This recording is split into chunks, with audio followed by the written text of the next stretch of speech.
Something I always say is a lot can happen in a year. And in 1 year, we won a Telly Award. So it is my honor to welcome you to the Telly Award-winning Rider Real Time with Nick Barbati. As always, we have a lot to talk about. But before we get going to some hot topics and some other segments that you've come to love on this show, I do want to extend some thank yous for this awesome honor.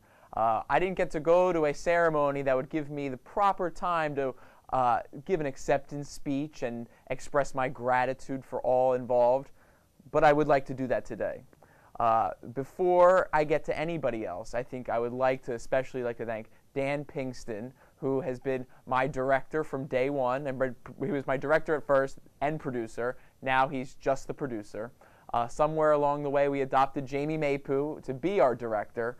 And these are the guys that have helped transform this from being a one-camera show to a morning talk show to The View to now this mess. But their hard work is greatly appreciated. I hope they're not here with me next year, but for the first year, it was great.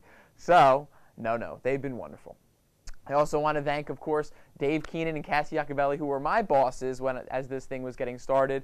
They gave me this opportunity to be able to spend some of my work hours to do this, as well as Scott Album and the entire Run folks. They didn't welcome me at first.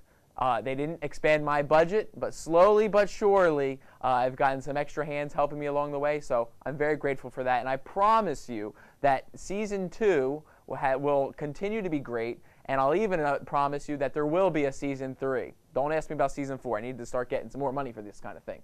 But I'm very grateful. But back to what you guys always watch this show for, hot topics. I got to tell you, this has been a very, very busy week.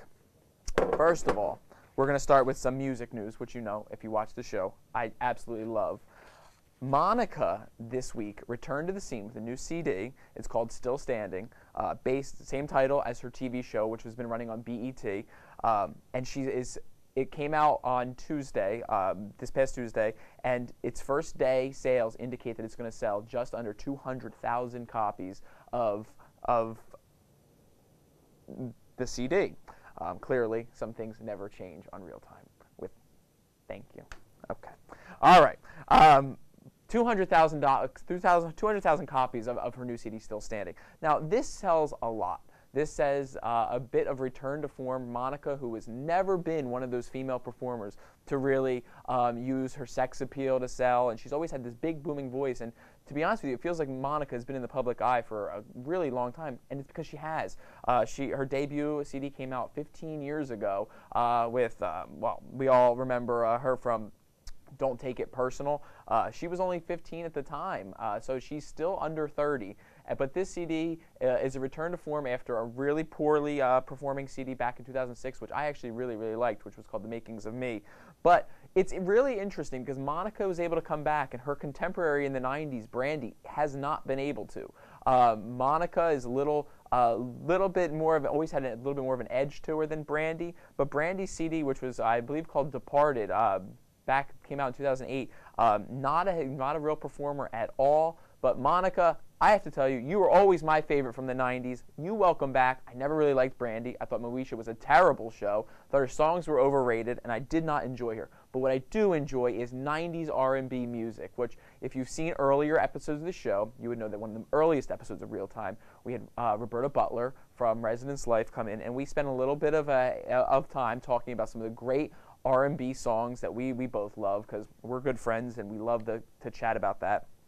But we instituted a new countdown on the show, and this week's countdown, Top 5, is going to focus on the top 5 R&B songs of our generation, which I think some of you freshmen out there are a little young, so you need to download these songs, legally, of course. There's nothing wrong with spending $1.29 on a song, I swear. It won't give you a virus if you download it from iTunes. Get on it. But first of all, number 5 is not from the 90s, from 2001. It's Rock the Boat by Aaliyah, which was a great R&B song, and actually the song that she was filming the video for when she died. She just wrapped the video, and she got in the plane, and we all know the story from there. But Aaliyah was a tremendous talent. You know, some people often say that Aaliyah was about to break big, right? Really big. I mean, she already had #1 hits. I don't agree with that. I actually think Aaliyah's career was on the decline. She didn't really. She would seem like a very nice person and had a lot of talent and charisma, but I don't know that she ever would have transcended and been what would we come to know as the Rihanna, Lady Gaga level. But it's a great song. I would recommend you downloading that. #4, I will say you should probably download. Real Love by Mary J. Blige. Now, I don't love Mary J. Blige by any means, but it's a great song that everyone comes to associate with the 1990s. When you hear it, you can't stop getting up and dancing, so download that. #3, I would recommend Twisted by Keith Sweat. Keith Sweat is a poor man's Babyface and Brian McKnight, but he actually has a better song than all of them. It's a great song to put on. You got me twisted over, you know that one. Go download that. If you don't know it, you should. His ex-wife is on the Real Housewives of Orange County, I believe it is, of Georgia. That's what it was, of Atlanta. So watch that. He's the reason why her kids can't be on the show, so because he doesn't want them on there. That's good. Okay, #1 is My Way by Usher. Now let me tell you something about Usher. Usher, when he came out, was a tremendous talent. I mean, he was the Justin Bieber before there was Justin Bieber, and Usher has had a lot of personal scandal going on in his life with his marriage and just a whole bunch of drama with Chili from TLC. But let me tell you something. For everybody out there who supports Chris Brown and, you know, some of these other makeshift talents, Usher has always been the real deal. Watch this video. That gentleman can move. And I really, really think My Way was one of the top R&B songs of our lifetime. And #1 of the 90s R&B classics, I would say Red Light Special by TLC, which was released in 1994 off their Crazy Sexy Cool CD. I think is a better song than Waterfalls, which everybody loved and everybody knows the video for. But Red Light Special was a classic. But some other shout-outs to some other R&B songs which I've loved throughout the years. Everyone knows on the show that I love me some Madonna, and her 1994 hit "Secret" was for off her Bedtime Stories album was probably my favorite Madonna song of all time. It definitely had more of an R&B feel to it. Sticking with the divas, George Michael, get it?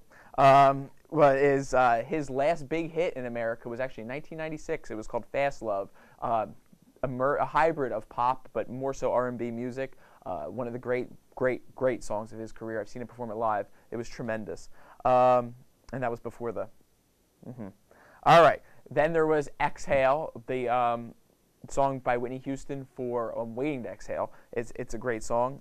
Mariah Carey, who we do not enjoy here on Real Time. She's a little messy and not the good kind. She had her real career resurrection came when she released Honey, also in I think she was 1997 with that one. You might want to check that out. And Janet Jackson, who is released a new R&B song actually this week called Nothing. This song is worth nothing, and we're not going to talk about that. But her 1992 song If is a genuine classic. So go download all those songs, and you can have just a really nice dance party / romantic night. It's all good stuff. But we still have a lot to talk about in terms of music because American Idol is on. And anybody who knows the show knows I love American Idol. But I am unhappy with this year's season, and I have a couple reasons why I'm unhappy. First of all, this week Paige left the show, which was probably necessary. She displayed a whole lot of zero talent, and for someone who they kept saying had so much potential, really because we did not see it.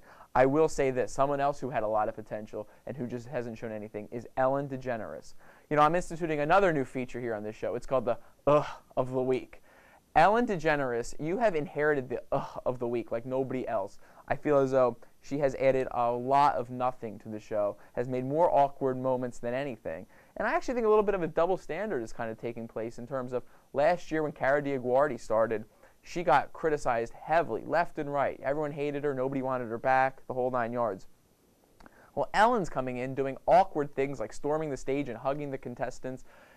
You know, I don't think all that's necessary. The other thing is, I understand the adding jokes and levity to the judging process, but to be fair, we're judging on the talent, and I really want to see what you have to say about their actual talent, not make jokes to build up your stardom so that you can inherit the Oprah Winfrey show, Ellen.